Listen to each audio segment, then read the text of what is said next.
Let's go back to the year 2009. You're playing Assassin's Creed 2. You reach a moment in the story where you cannot progress until you track down 30 pages from something called the Codex. At that point, you might not think much of it. You collect the pages and continue enjoying the story. But if you do pay close attention, you'll realize that these pages are incredibly important. They were written by none other than Altaïr Ibn-La'Ahad, a legendary and well-known assassin. He called his collections of writings the Codex. Now, the Codex contain pages that are one of, if not dare I say, the most important part of Assassin's Creed lore. They're also a major turning point in the entire history of the Brotherhood. As I mentioned, they were written by Altaïr, right after he took down his mentor turned enemy Al-Mualim. But these pages at face value might seem insignificant or just random musings, but instead, they're a collection of revolutionary ideas, discoveries, and deep reflections on the Brotherhood's methods and philosophy, all from the perspective of Altaïr. You see, Altaïr documented everything he learned about the assassin's way of life, and more importantly, about the Apple of Eden he wielded, all within this codex. Now, why did Altaïr write these pages? Well, after realizing the full scope of the Apple's power, he knew he had to make drastic changes to the Brotherhood. Altaïr did not want to record his knowledge for himself. He was thinking ahead to future generations, even as far as the modern-day assassins. These pages became the blueprint for modernizing the assassins. They described how he improved techniques, introduced new weapons like the hidden gun, and incorporated ideas such as the use of poison. It's no exaggeration to say that his writings set the foundation for the Brotherhood as we know it. But the story of the Codex does not stop with Altaïr. During the Mongol siege of Masyaf in 1257, Altaïr handed the Codex and some mysterious seals to the merchant Niccolo Polo, the father of the famous explorer Marco Polo, for safekeeping. This handoff was a desperate attempt to preserve his life's work, but it did not go smoothly. Just 2 days after the Polos set out with Altaïr's Codex, Mongol raiders intercepted them, taking the Codex. Eventually, the Polos managed to recover it, and Marco Polo later passed it on to the assassin poet Dante Alighieri. And yes, that is the same Dante famous for the Divine Comedy. Dante then gave the Codex to his apprentice Domenico Auditore, an ancestor of the iconic Ezio Auditore. This is where things start to get a bit strange and wild. You see, Domenico had to break up the Codex and scatter its pages to stop drunken pirates that were hired by Templars from seizing them. By the time we hit the Renaissance, the pages were scattered across Italy. Enter Ezio Auditore da Firenze. After his father Giovanni Auditore was executed, Ezio picked up the torch of the Brotherhood. While training to become a master assassin, Ezio made it his mission to find all 30 Codex pages and piece together Altaïr's teachings. This was of course what we experienced in Assassin's Creed 2. Now, recovering these pages was definitely not easy. The pages were encrypted, and only a few people like Giovanni Auditore and Leonardo da Vinci could decipher them. Thankfully, Ezio and Leonardo had a solid friendship. With Leonardo's help, Ezio deciphered the pages and uncovered secrets that shaped the Brotherhood's future and revealed a vision of the world Altaïr had foreseen, a prophecy about a quote-unquote prophet, and a map of vaults hidden across the globe. However, just when it seemed like everything was coming together, the Borgias attacked Monteriggioni. The siege led to the scattering of the Codex pages all over again. Even in the modern era, the Codex has remained fragmented. Some pages ended up in museums, others in private collections, likely owned by the Templars. Don't be surprised if you somehow see a Codex page outside your front door. Now, Abstergo, the modern day face of the Templar Order, kept some pages for study. One of the most notable appearances of the Codex in modern times was in Alan Rickens' office at Abstergo's facility in Madrid, as seen in the Assassin's Creed 2016 movie. Now, what we as players get to uncover all 30 Codex pages. My goal here is to break down each page, dive into all the details, and explain them in a way that's easy to understand. Now, these Codex pages at first glance are quite difficult to read, as the handwriting is a bit too fancy for my liking. So instead, I've got a PDF file of every page written out to make it easier for all of us to understand. Now, I haven't seen many videos like this on YouTube, aside from the Patient Wolf's take, which was quite good, but it was also pretty short and to the point. So if you do enjoy this kind of video, feel free to hit that subscribe button. Without further ado, sit back, grab some, just grab something, and here's a complete explanation of Altaïr's Codex. Let's kick things off with page 1. The way I plan to go about this is by showing a picture of each page on screen while I talk about it, as well as relevant gameplay shown throughout. Now, page 1 is all about Altaïr reflecting on his thoughts as he studies the Apple of Eden. Of course, this is after he takes it from Al-Mualim. He writes about how he spends so much of his time studying the Apple of Eden that he has lost track of time, literally. The page mentions how friends like Malik, who we know from the first game, worry about him and suggest he take a break. But Altaïr feels he cannot stop until he understands the artifact. He is fascinated by the apple's power and how it works. He claims the apple is not just a weapon, it manipulates minds, offering people everything they want in exchange for total control over them, something we've seen happen to Abbas Sophian. The Apple of Eden tempts people, drawing them in and making them obedient. Altaïr reflects on how the apple's power affected him when Al-Mualim, his former mentor, tried to control him with it. Altaïr overcame that influence, but he still wonders if he has truly freed himself from the apple's hold. Despite his past promise to destroy it, Altaïr is now determined to uncover its secrets, because he believes it's his duty to understand and prevent the danger it poses to humanity. And so the rest of the pages within this codex will consist a lot about the Apple of Eden. Page 2 is a drawing within the Codex that depicts a clash between assassins and Templars. At the top is Arabic writing. When translated, it comes out to the phrase, "The Sheikh of Al-Azhar War." Now, from what I understand, this does not have a direct or well-known connection to Assassin's Creed. However, Al-Azhar is a historic and influential Islamic institution in Cairo, Egypt. If the reference were to be tied into Assassin's Creed, I'd assume it could symbolize a conflict involving religious or scholarly figures during the Crusades, or other important events in the Middle East, possibly hinting at power struggles and influence over certain key regions. Page 3 is a detailed schematic showing how to assemble the components of a hidden blade, which we all should know is the iconic weapon of the assassins. It illustrates the pretty complicated mechanics and craftsmanship required to construct this stealthy weapon. The diagram is essentially a blueprint in a way. Don't be surprised if somehow this blueprint is 3D printable. Page 4 of the Codex shows Altaïr wrestling with some deep contradictions within the Assassin Order. He calls them the three great ironies, and they highlight how contradicting the assassins' beliefs and actions are. First, there's the irony of the assassins striving for peace, but achieving it through violence and killing. Altaïr questions how peace can ever truly exist if it's built upon a foundation of murder. The assassins justify their actions as necessary, but it doesn't erase the discomfort of the contradiction. Next, he talks about the irony of how the assassins promote freedom and the importance of opening people's minds, yet at the same time, they require strict loyalty and obedience to the Order's rules and leaders. It feels pretty hypocritical. How can they value free thinking but demand rigid discipline at the same time? Altaïr struggles with this clash, questioning if the Order's dedication to control undermines their message of freedom. Finally, there's the irony in the assassins warning people about the dangers of blind faith.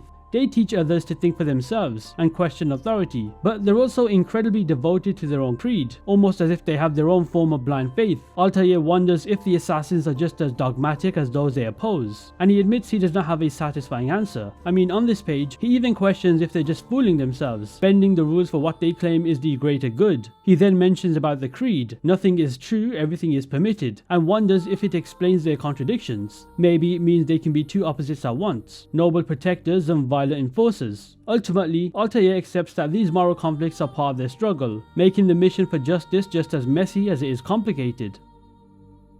Page 5 shows Altaïr reflecting on the mystery of the ones that came before, also known as the Isu. He wonders about their origins, how long ago they existed, and what caused their downfall. We all should know that very little evidence of their civilization remains, and Altaïr questions the purpose of the artifacts they left behind, like the pieces of Eden. Are these objects gifts meant to guide and help humanity, or are they simply abandoned remnants that humanity has given divine meaning to? Altaïr on this page ponders whether their ongoing struggle over these powerful relics has any true purpose, or if they're simply just fighting over the discarded remnants of an ancient advanced race.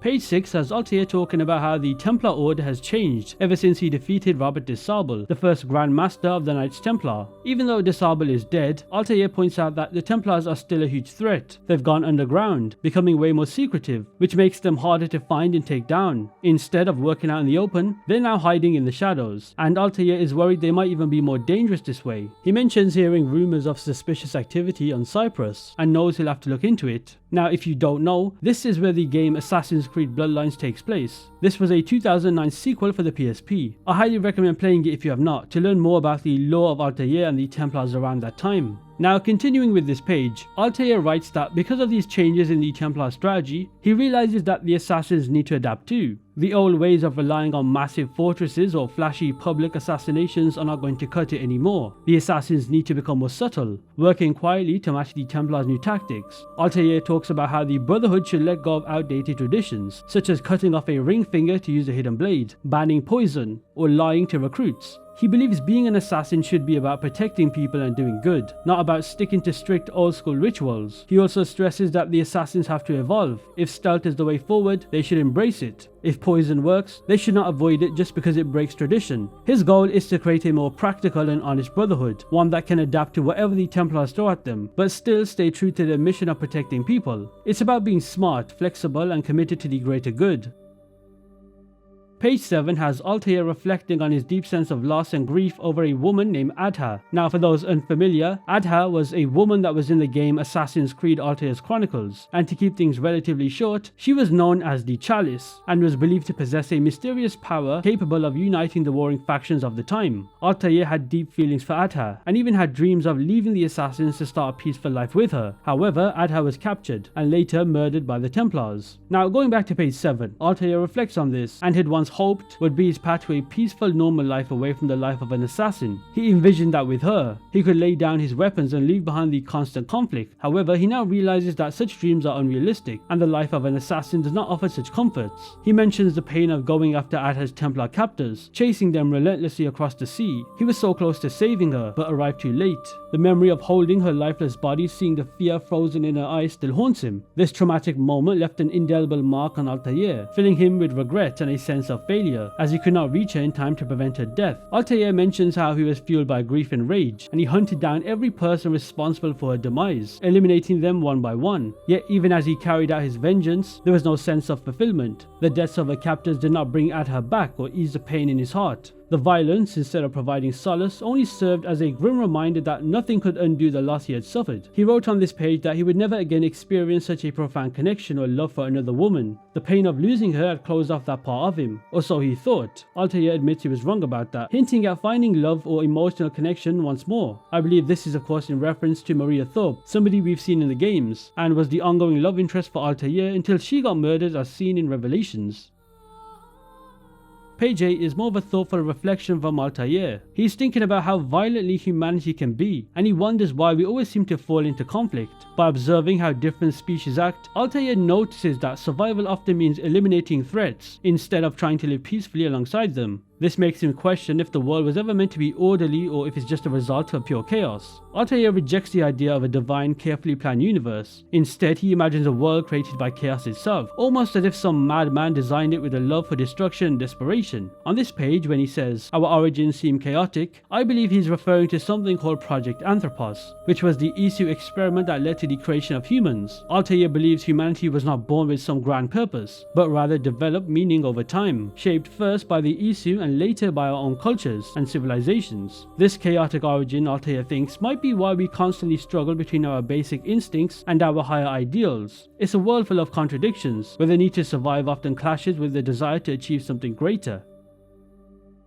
Page 9 explores how the repetition turns ideas into accepted truths, the impossibility of absolute objectivity, and the Templars' goal to reshape reality through their creed. The page starts off with Altaïr reflecting on how anything can become true if it's repeated enough and if no one challenges it. The louder and more persistent the message is, the more people just accept it as fact. And thinking of it now, that's pretty much internet discourse right now. I mean, just look at all the misinformation regarding Assassin's Creed Shadows. Altaïr after points out that this kind of truth is not really objective. Absolute truth is something humanity can never fully grasp. The world is simply too complicated, with too many perspectives for anyone to see it completely objectively. We can't try to understand reality, but full enlightenment is always just out of reach. This leads Altaïr to think about the Templars and their dangerous manipulation of perception. The Templars know that the truth can be bent and shaped by those in power. They use this knowledge to craft their own vision of reality, pushing their quote-unquote new world order onto humanity. For them, the pieces of Eden and the people they manipulate are not the endgame, they're just tools. Their real weapon is their belief system, their creed, which they use to reshape the world in their image. That's their greatest strength, focusing on ideas rather than just objects or individuals, making their influence harder to fight.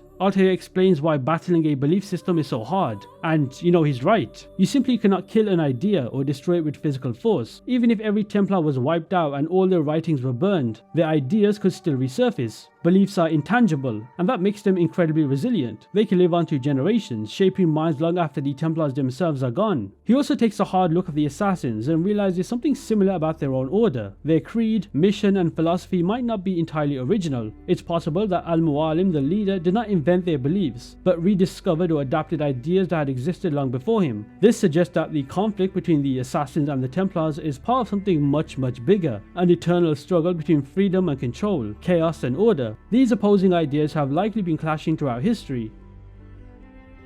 Page 10 shows us a drawing of a man addressing a crowd, symbolizing how the pieces of Eden were used to manipulate and control people. This connects the biblical apple of Eden with the pieces of Eden from the series, suggesting that they're actually the same thing. In fact, the top text in Arabic translates to Piece of Eden. It hints that stories of miracles and divine intervention in religious texts might really just be humans witnessing ezio technology in action. If we look at this image properly, it does kind of back up this, by showing the man who is likely using a piece of Eden commanding the crowd. Perhaps it represents historical figures who use these artifacts to gain power, presenting themselves as prophets, leaders, or even gods. And this is true, as seen throughout the truth puzzles in Assassin's Creed 2. We're able to witness historical leaders and influential figures controlling a population via the Apple of Eden. So Altaïr here was pretty spot on with this drawing.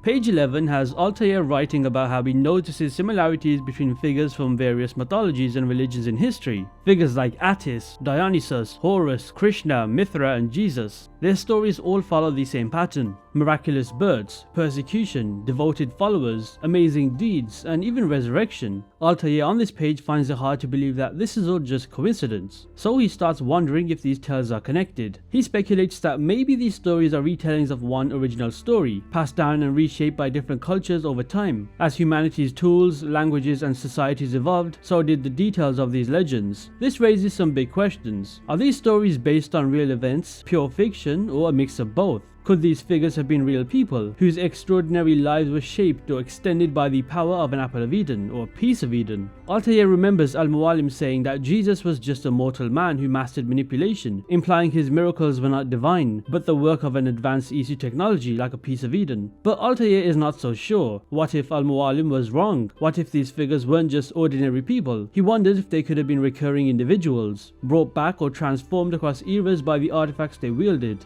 Maybe they weren't just historical figures, but instead timeless beings, returning again and again to influence humanity. This thought leads Altaïr to an unsettling question. If these figures existed in the past, could they potentially return in the future? Or worse, could they already be here, still shaping events from behind the scenes? Altaïr admits that every answer just leads to more questions, leaving him feeling no closer to the truth. Page 12 shows a drawing Altaïr made of the solar system, or rather a drawing that he found, and this drawing mixes science with some mystical symbolism. On this drawing we can see planets and celestial bodies laid out in a detailed diagram, surrounded by some pretty strange designs and mysterious symbols. You know, there is not much to go off from this image to give us more understanding of Altaïr's thoughts, but I guess this page could reflect the ezio's deep understanding of the cosmos, and how they use that knowledge to influence humanity's growth. You know, maybe, just maybe, the ezio did not see the universe as purely scientific. Instead, they seem to combine science and spirituality, viewing the cosmos as something both physical and metaphysical. Perhaps this drawing might even be a map or a guide, possibly tied to the pieces of Eden. Page 13 is one of my favourite pages in this entire codex. It shows us Altaïr's vision for the hidden blade, as well as assassination techniques in a much more detailed way. The first thing we can see is this image. Now this image shows us an assassin who is wielding dual hidden blades, an idea that inspired Altaïr. The drawing goes over a new assassin technique Altaïr envisions for the hidden blade, as well as a smelting formula for the hidden blade at the top. Now while it's been important to the success of assassins, Altaïr on this page realizes it's time for an upgrade. He's been working on improvements to make it more effective and versatile for modern challenges. One of Altaïr's most groundbreaking changes is removing the need to cut off a finger to use the hidden blade. This ritual was symbolic of an assassin's devotion, but Altaïr saw it as unnecessary. By getting rid of it, he made the hidden blade more practical without losing its effectiveness. Altaïr did not stop there. He also added a metal plate to the blade. This allowed it to double as a defensive tool, capable of blocking attacks. The metal for this plate is forged from a unique formula, which Altaïr shares on this page. However, what's particularly interesting is that the formula might not have been his discovery, keeping some mystery around its origins. Another improvement involves new assassination techniques. Altaïr, with Malik's help, developed methods like killing from above, from ledges or while hiding. These techniques may seem straightforward now, but Altaïr emphasizes how mastering them can make or break a mission. On this page he also writes some diagrams to guide new recruits, ensuring these skills are passed down. Now to me, the biggest upgrade is the introduction of a second hidden blade. This allows assassins to take down 2 targets at once, drastically improving efficiency. However, dual hidden blades will be rare since materials are hard to come by. Altaïr mentions how he plans to reserve them for the most skilled and loyal assassins, reinforcing the importance of merit within the Brotherhood. The drawings on this page are clear that Altaïr is not just focused on tradition, but on making the entire Brotherhood stronger and more adaptable. By balancing respect for tradition with the need to evolve, I think it's pretty safe to say that just from this page alone, Altaïr cements his legacy as one of the Brotherhood's greatest innovators and leaders, and I think he deserves more recognition from a lot of Assassin's Creed fans. Page 14 dives into Altaïr's thoughts on humanity's obsession with control, not just over nature, but over other people. He gets why people want to master their surroundings, but when it comes to dominating others, that's where he draws the line. Still, he sees it everywhere. Some are controlled by outright force, others by manipulation, and many are just made to feel powerless by unfair societal norms. Altaïr is especially disheartened by the way women are treated, often as property, or how people from foreign lands are mocked and discriminated against. He also notices how anyone who dares to think or act differently is punished and ostracized. These patterns of injustice paint a pretty grim picture of human nature, full of intolerance and inequality, something that does happen in real life. At Masyaf, Altaïr often discusses these issues with other assassins. They debate if spreading knowledge and education might be the answer to fighting prejudice and injustice. Altaïr agrees that education can help, but his hope fades when he faces the harsh realities of the world. He describes the horrors he's seen: slaves sold at auctions, husbands abusing their wives, and children torn from their families to suffer brutal lives. It's enough to make anyone lose faith in peaceful solutions. Altaïr ends his writings on this page mentioning how on those days he struggles. His anger and frustration make him question whether education and dialogue are enough. Sometimes all he wants to do is take immediate action and kill the people causing this suffering. It's a raw emotional conflict between his ideals as an assassin, fighting for justice and freedom, and his human instincts that cry out for vengeance. You know, one thing I like about this page in particular is how it shows the depth of Altaïr's character. We obviously know that he's very committed to the Assassin's Creed, which values equality and protecting the innocent, but the cruelty he witnesses shakes his belief in non-violent solutions. Page 15 is a bit empty. It contains this image, a detailed map of the island of Cyprus. Now, Cyprus is sitting right at the crossroads of Europe, Asia and Africa, and it's always been a major hub for trade, culture and conflict, making it an important spot for both assassins and Templars to influence. I guess by Altaïr drawing this map or showing us this map, he might be signaling that Cyprus is a place the assassins need to keep an eye on, either to investigate the Templars or to secure their own foothold. Perhaps he drew this map before or after he went there as shown to our Assassin's Creed bloodlines.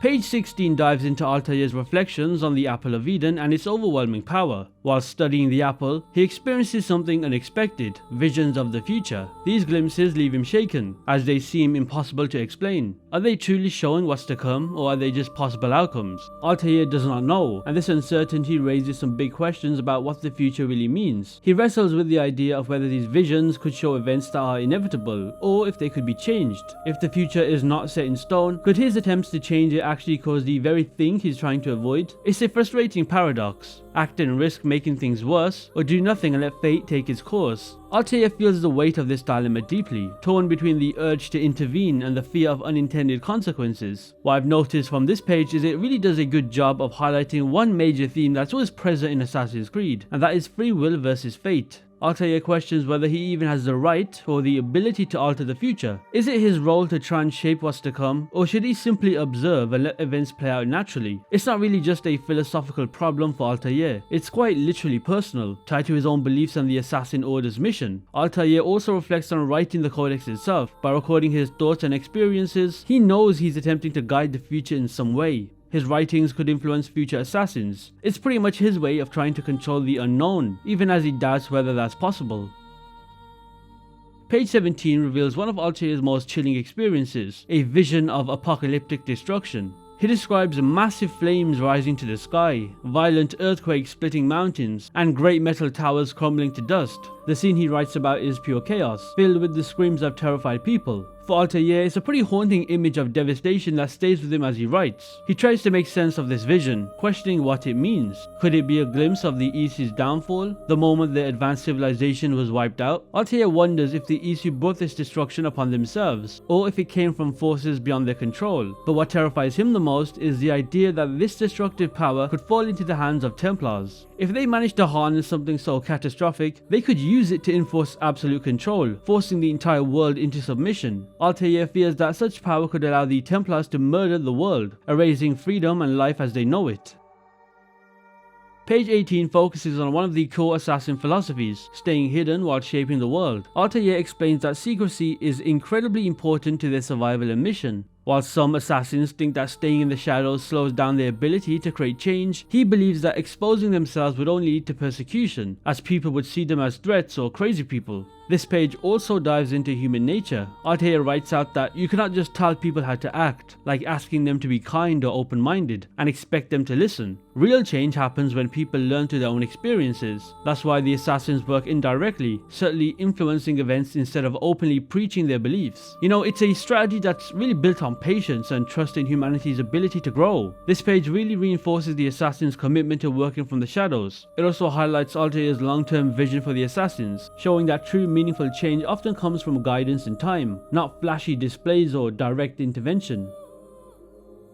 Page 19 provides a fascinating insight into Altaïr's ingenuity and the creation of the legendary armor of Altaïr, something we're able to obtain and wear in both Assassin's Creed 2 and Brotherhood. The image on this page shows a schematic of the armor. Beneath the image, Altaïr writes about his process and the implications of his creation being the armor of Altaïr, linking it to the mysterious Shroud of Eden, a powerful artifact with supposed healing and protective properties. Altaïr then writes about something called the Golden Fleece, a mythical artifact that might be connected to the Shroud of Eden, or rather it is the Shroud of Eden. There is no mention on this page of where it comes from or how he found it, but it's quite evident that Altaïr has now stumbled upon such a thing. Altaïr then explains how he developed a groundbreaking metallurgical process to make the armor. Unlike the bulky, restrictive armors of the time, this suit is incredibly lightweight yet extremely durable. It offers unmatched protection while allowing complete freedom of movement, a perfect mix of practicality and craftsmanship that advanced the assassin's gear to a new level. But Altaïr doesn't simply celebrate his accomplishment.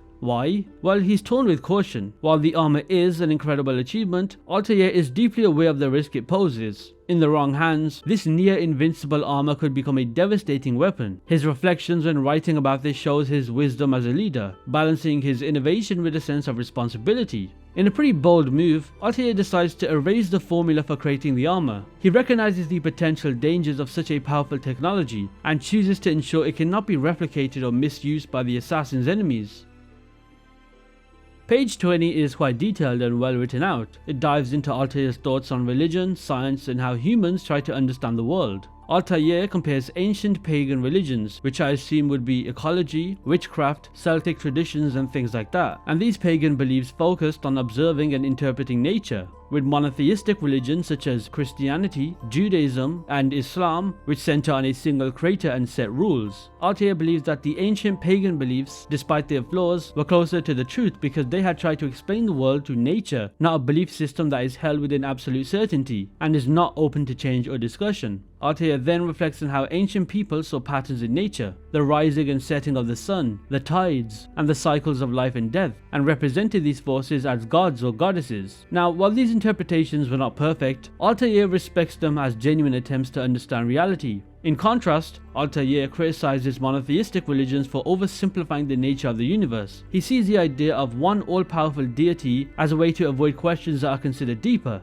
To him, it discourages curiosity and critical thinking, replacing the pursuit of knowledge with blind faith. He also points out how these religions often use fear, promising eternal rewards or punishment to control people. It's a tactic that he calls on this page the greatest lie ever told. According to Altaïr, this manipulation keeps humanity trapped in ignorance and superstition, serving the interests of those in power. You know what really makes this page more powerful is Altaïr's hope for a better future. He dreams of a world where humanity abandons fear-based beliefs and embraces reason and science to uncover the universe's mysteries. That said though, Altair's critique is thoughtful, not dismissive. He appreciates the value of trying to explain the unknown, like the pagans did, but he reserves his disdain for systems that discourage questioning and enforce conformity. For Altair, progress and freedom come from challenging the status quo, a core belief of the assassins. Altair also recognizes the uphill battle ahead. These newer religions are deeply entrenched, and he fears humanity's reliance on fear and convenience will stop them from reaching their full potential. Page 21 goes over a new invention, or rather innovation, that Altair has made towards the hidden blade, and this is the upgrade to turn it into a tool for injecting poison. We can see here Altair drew this image, which shows a schematic of the modified blade alongside sketches of plants, roots and alchemical tools, giving us a detailed look at how Altair designed and refined this innovation. The modified hidden blade doubles as both a weapon and a tool for more discreet assassinations. Altair explains the process of hollowing out the blade to create a reservoir for poison. He stresses the importance of precision. Any mistake in the design could weaken the blade and risk failure during a mission, something no assassin can afford. Altair also dives into the preparation of poisons, noting that many ingredients can be sourced locally, while rarer plants might require trade with travelers or merchants. Since some of these exotic materials are not well documented, experimentation is often necessary to fully understand their effects. The process of distilling poisons is both complicated and dangerous. Altair warns that some poisons are so potent that they can be absorbed to the skin, making their preparation a risky task.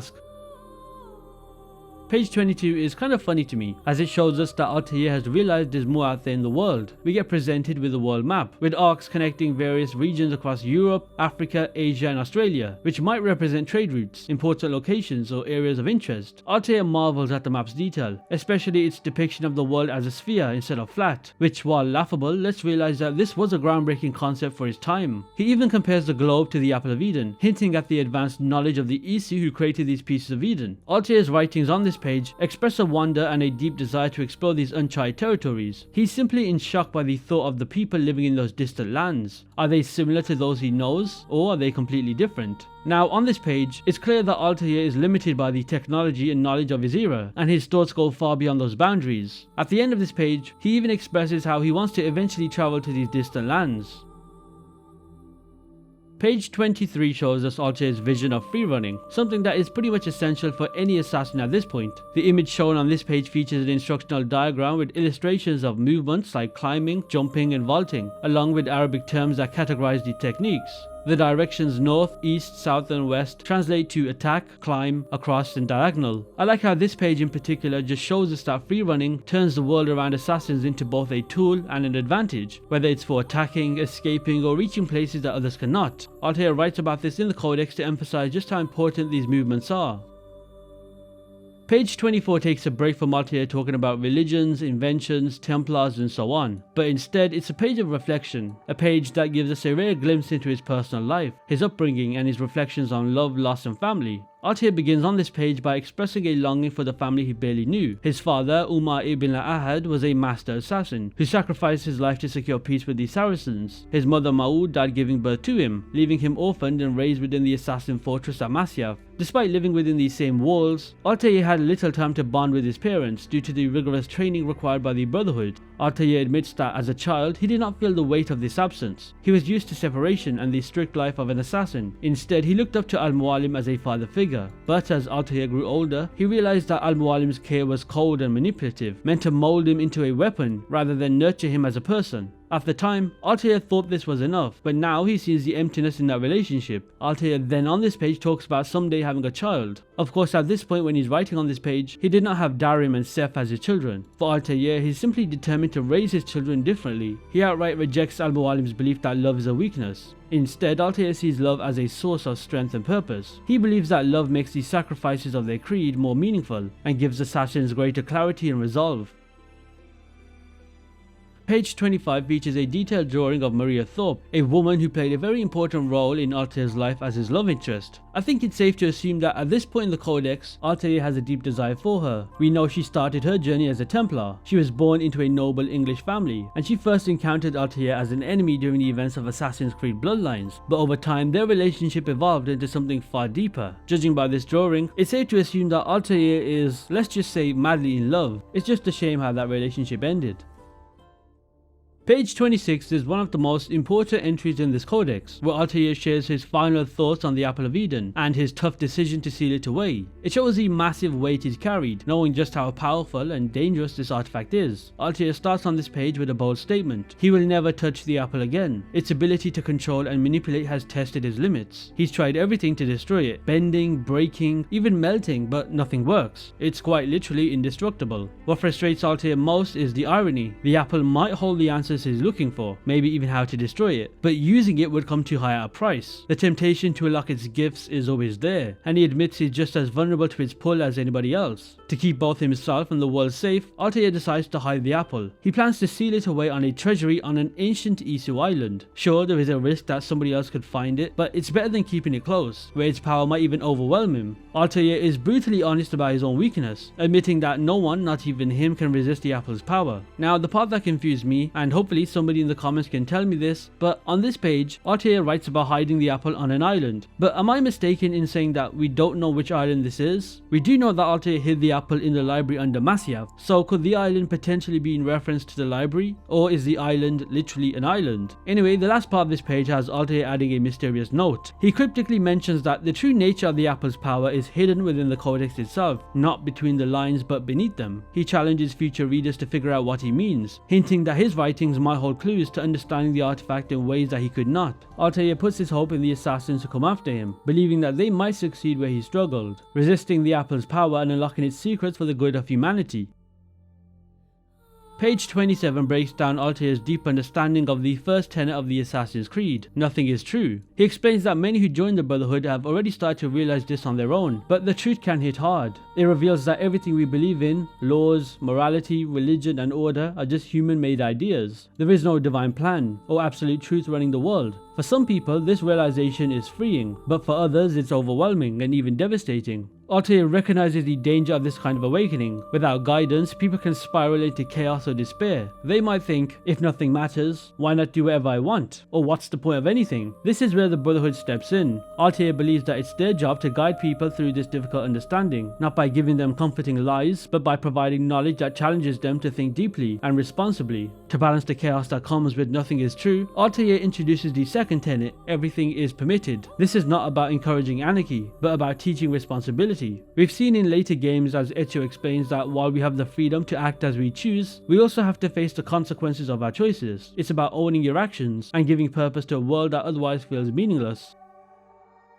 Page 28 highlights one of Altaïr's most groundbreaking creations, a wrist-mounted projectile weapon, a prototype for the hidden gun used by assassins in later generations, something we've commonly seen Ezio Auditore wield in later games. This page features a detailed schematic of the device and its gunpowder formula, giving us a closer look at how Altaïr developed this new tool. Altaïr explains how he modified the hidden blade to fire small projectiles, allowing assassins to take out targets from a distance with deadly accuracy. This upgrade is a game changer for the Brotherhood, adding range to their arsenal while keeping their stealthy approach intact. Altaïr describes the weapon as capable of causing grievous damage, even from great distance. Now, what makes this innovation even more interesting is Altaïr's admission that he used the Apple of Eden to enhance his understanding during the design process. While this gave him the insights he needed, he's fully aware of the risk involved in tapping into the Apple's power. He hopes that his limited exposure won't have lasting effects. Altaïr also credits inspiration from Eastern cultures, which were already using larger projectile weapons at the time. However, those designs were bulky and impractical for the assassin's style of stealth. To make the weapon more practical, Altaïr refined the gunpowder formula, using ingredients that were easier to find. This improvement made sure the weapon could be reproduced without relying on rare materials, making it a viable option for widespread use within the Brotherhood. At the same time, Altaïr warns against sharing this knowledge recklessly, understanding the catastrophic consequences if this technology were to fall into the wrong hands.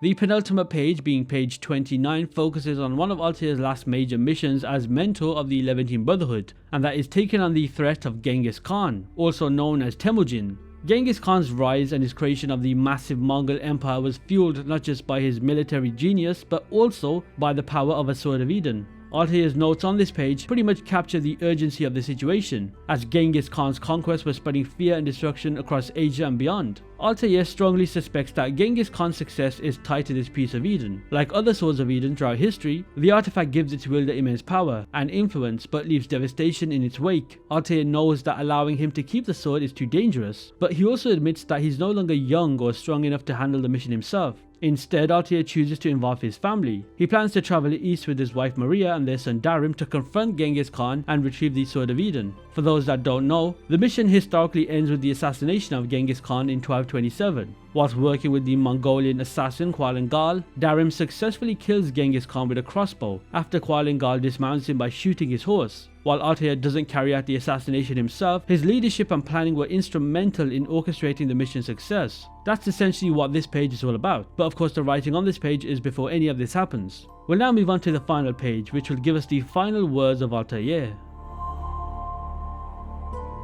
And now for the final page, being page 30. This is the final entry in Altair's Codex, and it's a deeply emotional reflection on life, death, and the legacy he leaves behind. As Altaïr nears the end of his life, he confronts his own mortality with fear. He accepts that death is inevitable, but he wonders what it truly means. He doubts the existence of an afterlife, believing that death might bring only silence and darkness. It's a stark and kind of down-to-earth view that reflects Altaïr's lifelong commitment to uncovering the truth, no matter how uncomfortable it might be. Even with this acceptance, Altaïr cannot help but feel fear. He questions whether everything he's done, his sacrifices, his leadership, and his decision to steal away the Apple of Eden really matters in the grand scheme of the universe. He concludes that the cosmos is indifferent, with no divine judgment or greater plan. This realization leads him to a pretty haunting thought. If life is so fleeting and insignificant, could death be postponed or even avoided? His mind turns to the ezio, those who came before, whose knowledge and technology were far beyond human comprehension. He wonders if they might have found a way to overcome death, and if he could do the same. Yet he reminds himself of his vow to never ever use the apple again.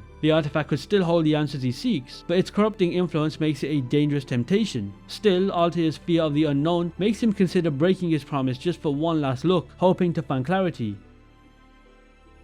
As the closing entry of the Codex, it's a fitting ending to Altaïr's story. It shows him as more than just a legendary assassin that we play as or hear about in the games. He's a man driven by curiosity and courage, even in the face of life's greatest mystery. This final page is what I would like to consider a testament to his relentless pursuit of truth and his enduring humanity. It's a reminder of just how deep and meaningful the Assassin's Creed lore was during its golden years, from 2007 to 2012. Many fans today might not fully realize how significant and interesting the lore was back then. Stories that gave the franchise so much weight and purpose. Sometimes I find myself wishing Assassin's Creed could return to that era of storytelling. Sadly, the brilliant writers who crafted these incredible narratives and lore are no longer with us, leaving a void that's hard to fill. I've made a video commemorating those writers in this video, so check that out if you have not. What are your thoughts on Altaïr's Codex? Does something like this interest you, or do you not care? Anyway, if you did enjoy this pretty lengthy video, be sure to hit that subscribe button. And with that said, I'll see you in the next one.